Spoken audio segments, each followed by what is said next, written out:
Hi, Dr. Gamble here, and today we're going to talk about statistics and how it can be used to help us understand data analysis. The AP Biology test uses some statistics. The good news is you don't have to memorize statistical formulas and stuff. They give you a sheet that includes the formula, but you need to know how to apply it, and even more importantly, you need to know how to interpret a very small collection of statistical analyses. So we're going to go through some of the key ones that we're going to talk about today. So data analysis is really important to a scientist. Data analysis allows you to summarize large data sets to look for trends and patterns. It also helps determine if observed differences are due to random variation within a population or due to actual differences between those populations. And by doing this, we're able to come to conclusions about our data and make claims about that same data and support those claims based on the evidence in our data. So basically what we want to do is we want to be able to effectively communicate conclusions about our work to a larger scientific community, and statistics and data analysis help us do that in a meaningful way. So let's look at some sample data.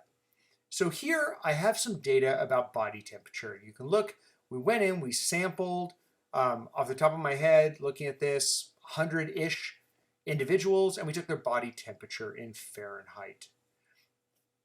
What do these numbers mean? If you were to look at them and try to summarize them for me, how would you do that? I see a lot of numbers here, but what significance are they? That's kind of the question. And so as a scientist, I need to be able to take a large group of numbers and be able to summarize them in a way that gives them meaning and help me see patterns and trends. So the way we do that is we use a couple of what we call descriptive statistics. The descriptive statistics we're going to be talking about specifically today are the mean, which is one of 3 different ways you can measure an average, the sample size, standard deviation, and standard error. So let's start off with the mean. This is what most people refer to as the average. Okay? And a mean is simply the sum of the numbers divided by the total number in the sample. So if you have 10 different people, you took their body temperatures, you add all their body temperatures up, divide it by 10, because that's how many people you had, and that is your mean, or your average. So it's a great way to summarize and get a measure of what we call a measure of center, a measure of the middle.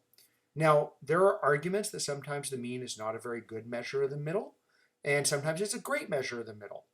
In another activity, you're going to learn about median and mode, 2 others of measures of center, and there's a time and place for each one of them depending on what you're trying to identify.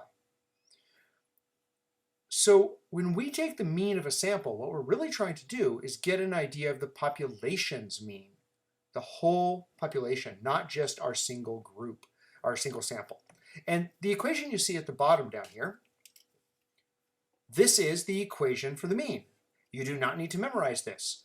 This can look very intimidating, but really all it means is you add all of them up on the top divided by how many there are. 1, 2, 3, so divided by 3. And that will give you the mean.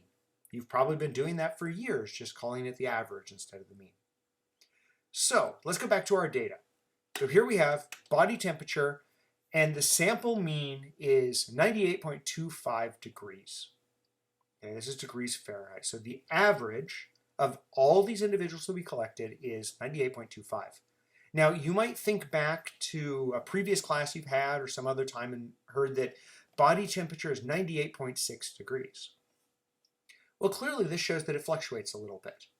But one of the questions as a researcher I'd be asking about this, like 98.25, should I be concerned about that? That's not 98.6 degrees. It's a little lower. Is that just because there's everyday fluctuations? Or is that because this particular group has a lower than average body temperature for some reason? That's the kind of question a scientist will ask here. And before we get into answering that, let's jump into the next descriptive statistics element that we want to look at, sample size. Sample size is how many members of a population are included in your study. It's important when determining confidence that analysis of the sample set is representative of the entire population. And so the sample size is usually represented by a lowercase n. If you ever see an uppercase N, That is the larger population we're trying to draw conclusions about. So sample size is the number that you actually sample from, and we're trying to use that to draw conclusions about a larger population out there that the sample represents. A very small sample size does not inspire much confidence in terms of does it truly represent the larger population. A large sample size provides more confidence that it represents the larger population and that minor fluctuations between individuals will have less of an impact on the overall trends.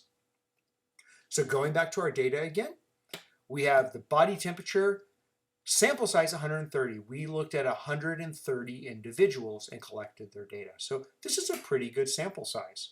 There's not a certain number for your sample size has to be this large or larger or smaller, but in general terms, larger is better.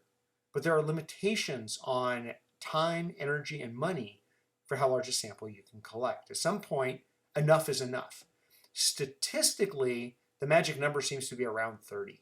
So in an ideal world, you want to collect at least 30 data points. Though that's not always possible, especially in a classroom setting where we might have smaller samples. Okay, great. So we've talked about mean, we've talked about sample size. Let me ask you a question.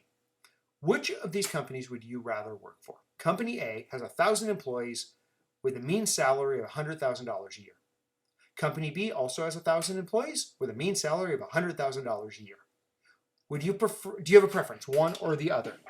Well, based on this information, they sound equal, and yet they're not.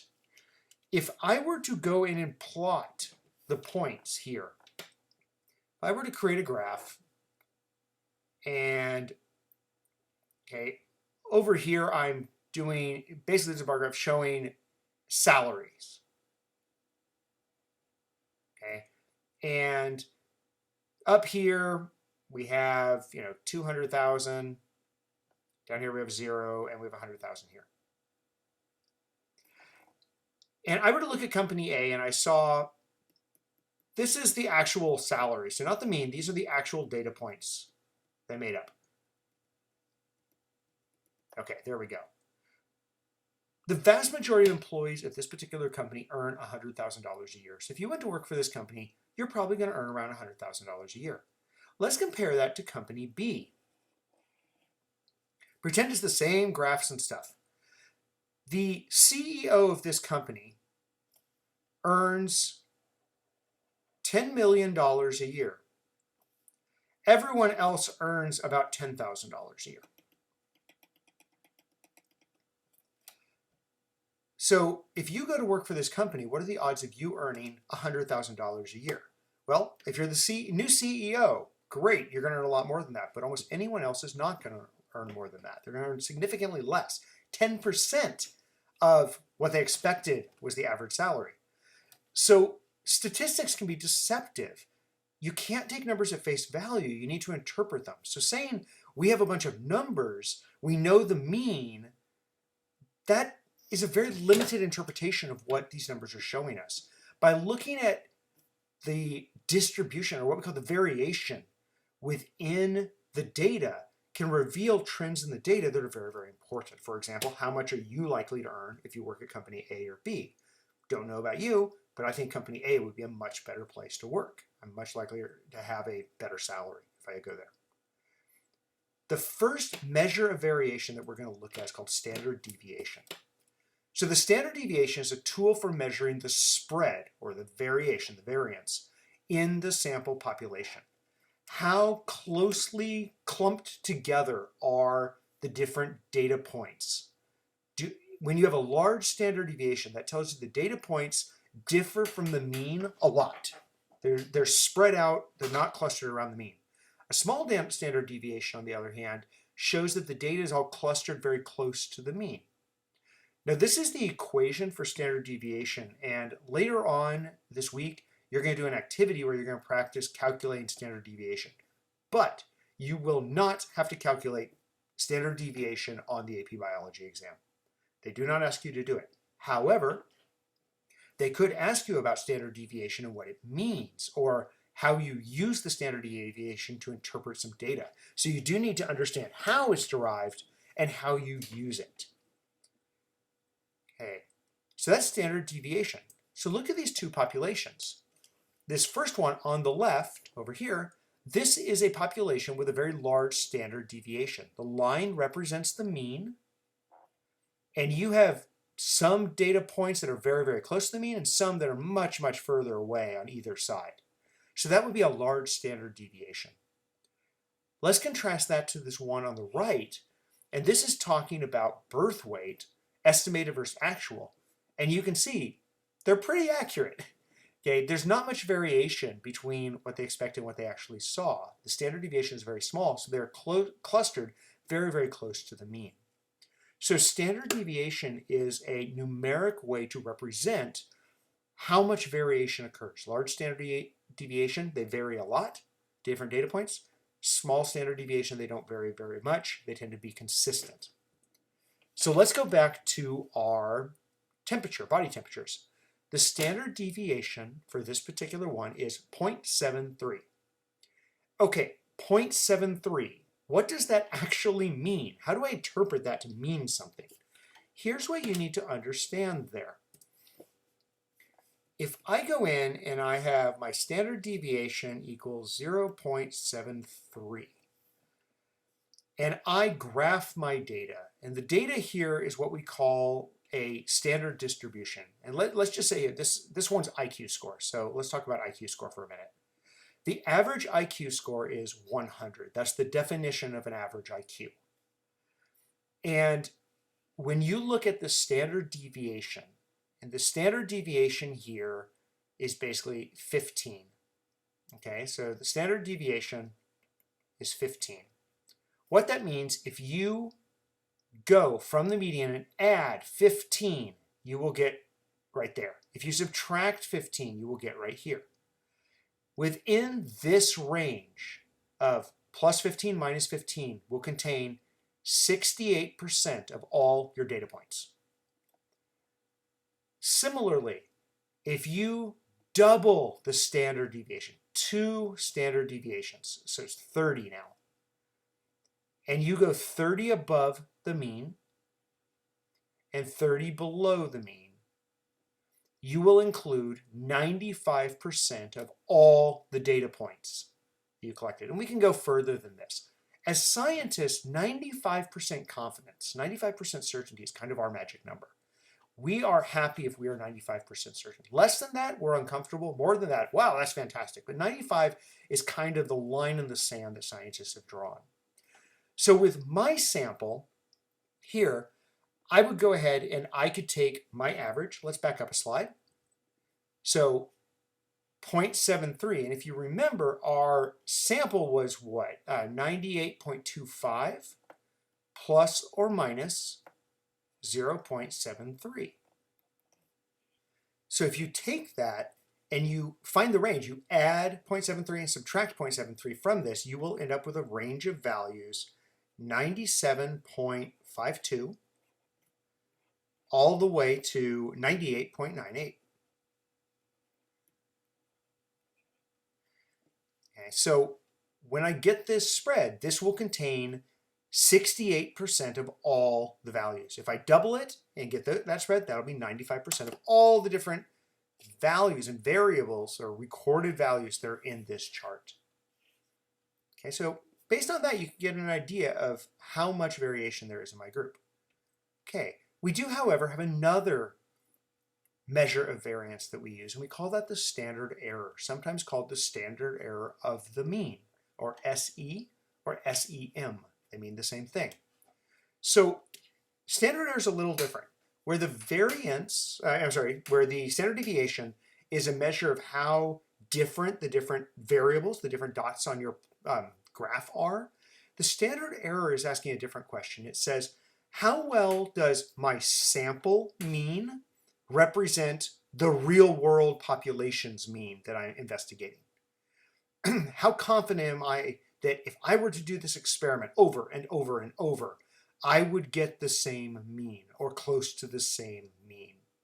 If your standard error is very, very high, you're not very confident that you're going to get the same mean over and over and over. If your standard error is very, very low, you're extremely confident that you're going to get the same mean over and over and over.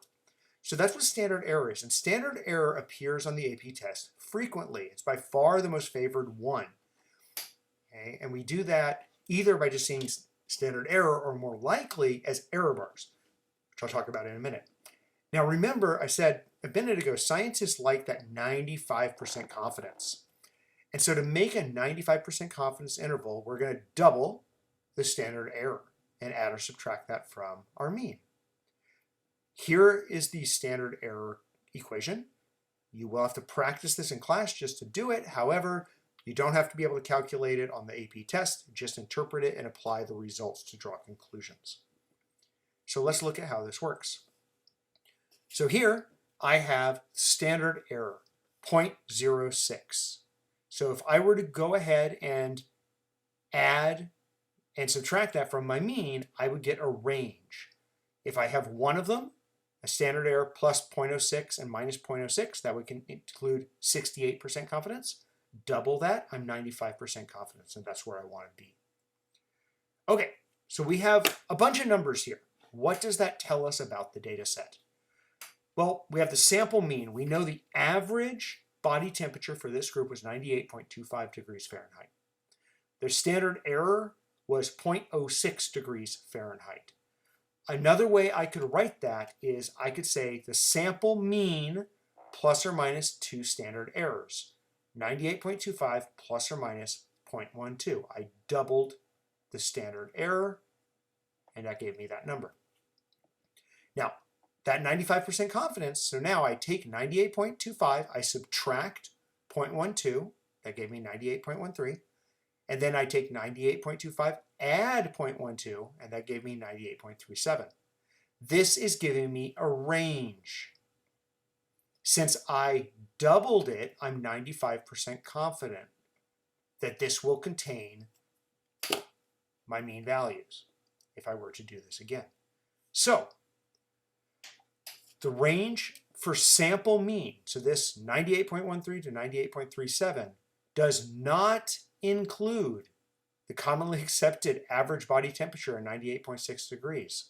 So as a scientist, what that means is I will conclude there is a statistically significant difference. Those are magic words. You need, when you're talking statistics, you have to use those words. Statistically significant difference between the mean of this sample and the mean of the entire population.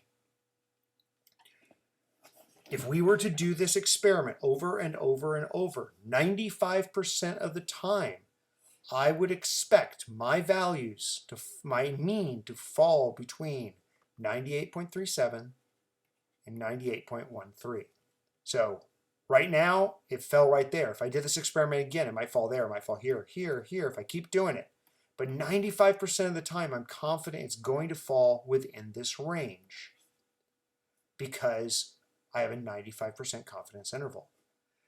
Since 98.6 degrees is not in this range, I consider that significantly different, statistically significantly different. That means it is a legitimate difference, not due to random variation and stuff, but it's actually a legitimate difference. And I can say that with confidence because I have the statistical evidence to back that up. Okay, let's use another example. Let's apply some of these ideas. So here's our sample problem. A student noticed that ivy leaves growing on the shady side of a building are larger than ivy leaves growing on the sunny side of the same building. In case you don't know, ivy is a vine that will grow up the sides of buildings. It's a plant. The student collected and measured the maximum width in centimeters of 30 leaves from each habitat. So they got 30 from the sunny, 30 from the shade, measured the maximum width they are, and that's the data collected. Using statistical analysis, and not just a guess, we have had evidence here, to determine if it's likely that there's a significant difference in leaf size. So I'm looking for a significant difference in leaf size between the shady and sunny plants with 95% confidence. So I need to double my standard error when I do this analysis. So let's look at the data. So here, this is the data that was collected. I have my mean, the average.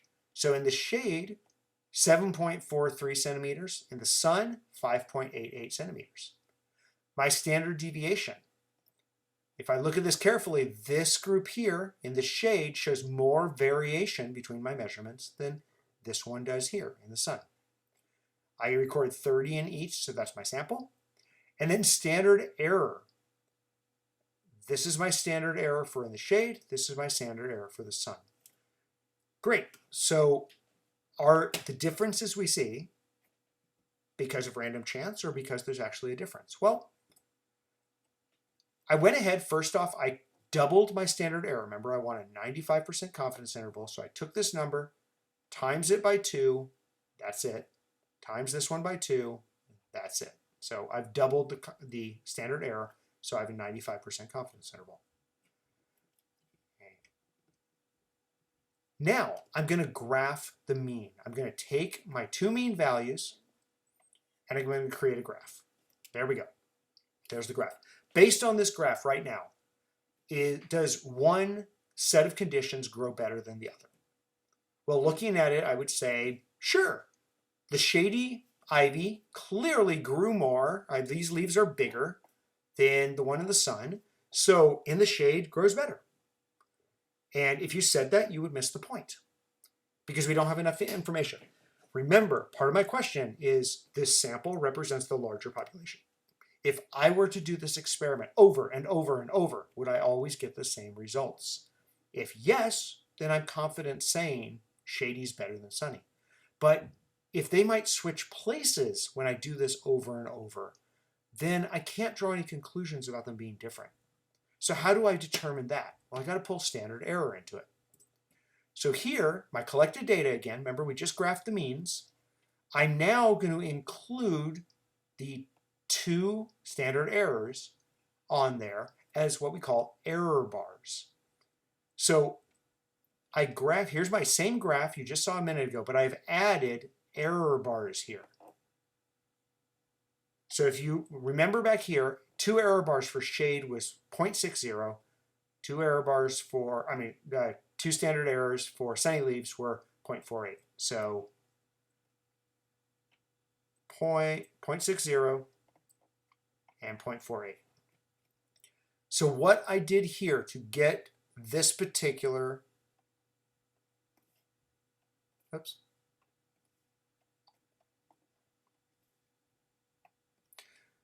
So what I did here to draw these error bars is I took the mean and I added 0.6 to it. So that gave me this upper limit.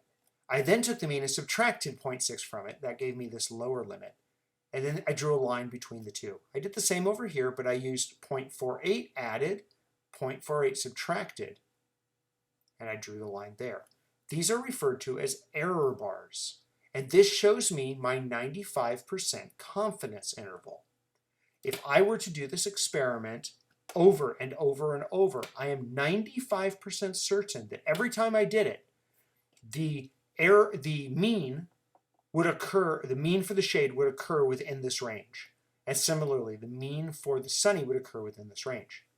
So how do I determine if they're different enough or not? What you are looking for with error bars is, do the error bars overlap? So if you look, are the error bars like this, where there is no overlap between them? Or are the error bars like this, where they do overlap in some or all of the section? If they do overlap, you cannot conclude that the two groups are significantly different. In fact, what you would have to say is they are not significantly different. It does not matter at all that the means are different, because if you did it again, it would be possible for those two means to reverse. The sunny could be on top, shady could be lower. However, if they do not overlap, then you can say the two samples are significantly different, statistically significantly different. So let's look at our sample. If I draw this line and kind of extend it here, it goes there. If I extend this one, it goes that way. These two do not overlap. Nothing in this range overlaps with what's in this range. Therefore, we can conclude that the shady leaves are statistically significantly larger than the sunny leaves. It doesn't tell us why they're larger, just that they're larger. So the conclusion here is because two standard error bars, 95% confidence interval, do not overlap between sunny and shady, that strongly suggests that two populations are indeed statistically significantly different from one another. Okay? And again, these are magic words, statistically significant difference. If you don't use those words on an AP test, you will not get the point. If you use those words, you'll get the point, assuming there is no overlap. Okay, so if the error bars or confidence intervals did overlap, then you cannot claim a statistically significant difference.